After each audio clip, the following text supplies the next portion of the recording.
সমস্যা। প্রত্যেকের জীবনেই সমস্যা আসা যাওয়া করে, আর প্রত্যেক মানুষ সমস্যা আসার পর তার সমাধান খুঁজতে উঠে পড়ে লাগেন।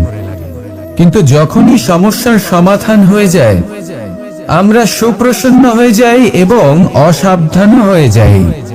আমাদের মনে হয় যে আমরা সম্পূর্ণরূপে সমস্যার অন্ত করেছি, কিন্তু কোথাও না কোথাও একটা ছোট্ট বীজ রয়েই যায়, আর সেই বীজ আমাদের অসাবধানতার ছত্রছায়ায় বড় হতে থাকে, আর তারপর মহা সংকট হয়ে আবার আমাদের উপর আক্রমণ করে।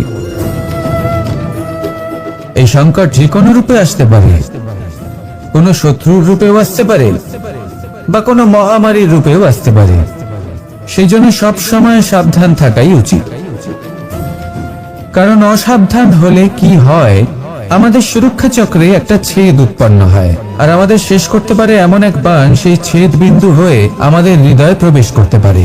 তাই যে কোনো সমস্যার সমাধান করুন, জয়ী হন, উৎসব পালন করুন, কিন্তু সাবধানে থাকবেন।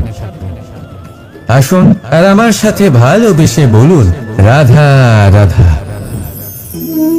কর্ম, ধর্ম আর কর্তব্য, এই তিনটি একে অপরের সাথে জড়িত, আর অনেক সময় এই তিনটি পালন করতে করতে আমাদের সেই ব্যক্তির সামনে গিয়ে দাঁড়াতে হয়, তার বিরুদ্ধেই যেতে হয়, যাকে আমরা সব থেকে বেশি ভালোবাসি। কিন্তু সেইখানেই যুদ্ধ, কোনো ব্যক্তিগত যুদ্ধ থাকে না। এ হলো কর্ম, ধর্ম আর কর্তব্যের যুদ্ধ।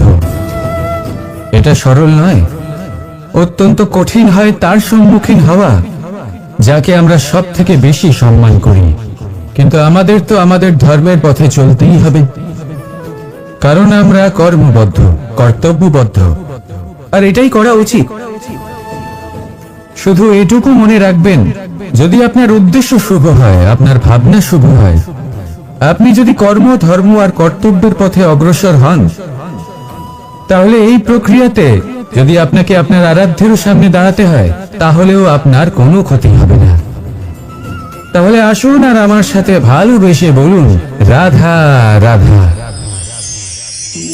মানুষের কোন বিষয়ে অহংকার থাকে? সময়, ক্ষমতা, শরীর আর সম্পত্তি। আর এই চারটি সর্বদা সঙ্গে থাকে না। কি বিচিত্র ব্যাপার! আপনি নিজেই দেখুন, সময় আজ ভালো হলেও কাল অবশ্যই খারাপ হতে পারে। ক্ষমতা আজ আপনার থাকলেও কাল তা নাও থাকতে পারে। এই শরীরটা তো নশ্বরই বটে। যত আপনি বার্ধক্যের দিকে অগ্রসর হবেন, দুর্বল হতে থাকবেন, সৌন্দর্য ক্ষীণ হতে থাকবে। আর সম্পত্তি আজ আপনার, কাল অন্য কারোর হয়ে যাবে। আর এই সমস্ত নশ্বর জিনিসে মন কেন্দ্রীভূত করতে করতে ব্যক্তি ভুলে যান সেই বিষয়গুলি যা সর্বদা আপনার সাথে থাকবে, আপনার ঢাল হবে, আপনার সম্বল হয়ে থাকবে।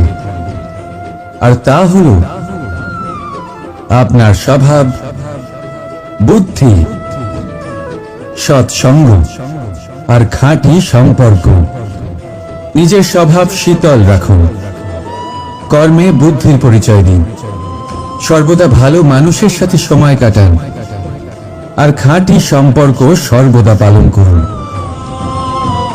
জীবনে সর্বদা সুখী হবে। রাধা রাধা। আমরা কর্ম করি, আর সেই কর্ম অনুসারে আমাদের তার ফল প্রাপ্ত হয়। এখন এই কর্ম আরো শ্রেষ্ঠ হতে থাকে, আমরা আরো প্রেরিত হতে থাকি। তার জন্য আমরা বড় বড় জ্ঞানীদের থেকে প্রভাবশালী, প্রেরণাদায়ক ব্যক্তির সাথে দেখা করার চেষ্টা করি, দেখা করিও।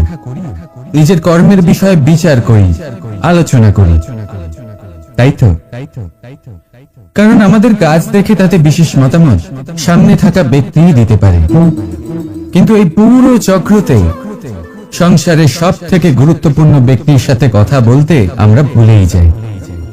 আপনি কি জানেন সংসারের সব থেকে গুরুত্বপূর্ণ ব্যক্তি কে? স্বয়ং আপনি। হ্যাঁ, আপনি সে। আপনি জীবিত আছেন, তাই এই সংসার জীবিত আছে। আপনি হলেন আপনার সমস্ত কর্মের কেন্দ্র। তাই এবার থেকে প্রতিদিন একটু সময় নিজের জন্য বের করে নিজের সাথে কথা বলুন। নিজেকে বুঝুন, নিজের কর্মকে বুঝুন। কিছু প্রশ্ন আসবে, কিছুর উত্তর পাবেন। আরো কিছু প্রশ্ন আসবে যার উত্তর আপনি অবশ্যই পাবেন, কিন্তু এটা করবেন অবশ্যই, নয়তো আপনি এই সংসারের সব থেকে গুরুত্বপূর্ণ ব্যক্তির সাথে দেখা করার সুযোগই হারিয়ে ফেলবেন। এবার বলুন, আপনি কি এরকম চাইবেন? রাধা রাধা। প্রেম, ঘৃণা, এই দুই হলো একই শব্দ। কিভাবে? দেখুন না, দুটোতেই আড়াই অক্ষর রয়েছে। দুটোই হলো সেই অনুভূতি যা আমাদের মনের সাথে জড়িত, আর এই দুই অনুভূতির সাথে জড়িত মানুষ আমাদের জন্য গুরুত্বপূর্ণ। পার্থক্য শুধু এটাই যে প্রেম পায় সম্মান আর ঘৃণাকে করা হয় অবজ্ঞা। এরকম কেন?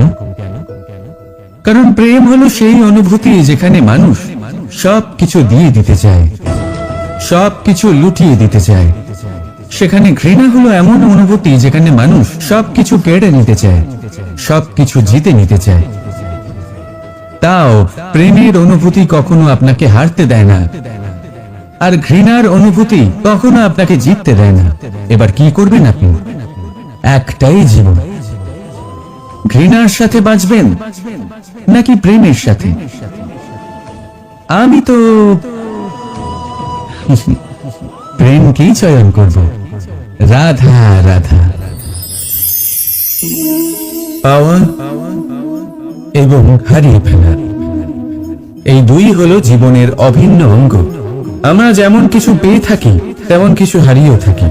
কিছু স্বপ্ন সার্থক হয়, আবার কিছু লক্ষ্য অপূর্ণই থেকে যায়। জীবনে এটা হয়েই থাকে, প্রত্যেকের জীবনেই এটা হয়ে থাকে। কিন্তু কারোর সাথে দেখা হলে আমরা কি ধরনের কথা বলি? আমরা সেই কথাই বলি যা আমরা হারিয়েছি। নিজেও দুঃখ পাই, আবার সামনের মানুষটাকেও দুঃখ দিই। তার থেকে অন্যরকম কিছু করার চেষ্টা করুন, ধনাত্মক চিন্তা করার চেষ্টা করুন।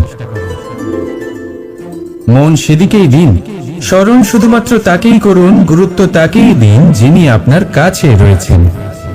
যিনি আপনার কাছে নেই, তার আশায় কষ্ট কেন পাচ্ছেন আপনি? সেগুলিকেই প্রাধান্য দিন, যা আজ এখন